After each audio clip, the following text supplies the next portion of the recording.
Knox County Schools desperately needs more special education teachers, and the district is facing a time crunch. A little more than a week out from the start of classes, the district is talking about using cash incentives to fill 22 open special ed positions. 10 News reporter Stephanie Haynes joins us to explain the deadline pressure. Stephanie? John and Beth, KCS wants these teachers to get a provisional license so they can get that while they're teaching special education. They have about 400 special education teachers and more than 8,000 students in Knox County Schools use those teachers. And the family of one student says each of those is critical to a child's development. When you get Allie Stafford talking about her favorite teacher, she lights up. She taught me how to point with that little game. Allie has autism, and her mother, Debbie Stafford, says she wasn't always this talkative.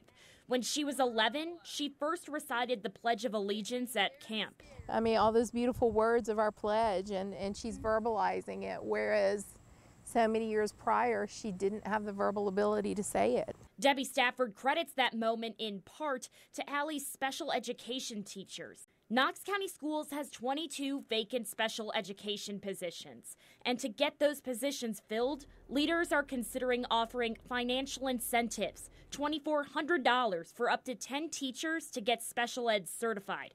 The total of $24,000 is already designated within the budget. Normally at this time of year, KCS says it has about 8 to 10 special ed vacancies.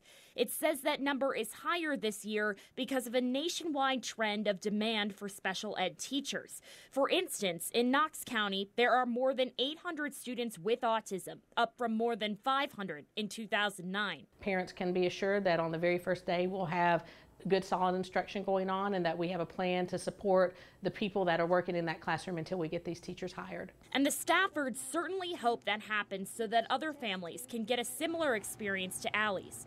She now goes to Powell and works at Aubrey's. Because there's something in their heart that is just called to do this. Knox County Schools starts on August 8th. That's next Wednesday, and that's the same day the Board of Education is slated to discuss this at its meeting. John and Beth. Stephanie, thank you. And online right now at WBIR.com, everything you need to know before heading back to school, how school districts across East Tennessee are stepping up school security this fall, and a list of school start dates for all of East Tennessee online at WBIR.com.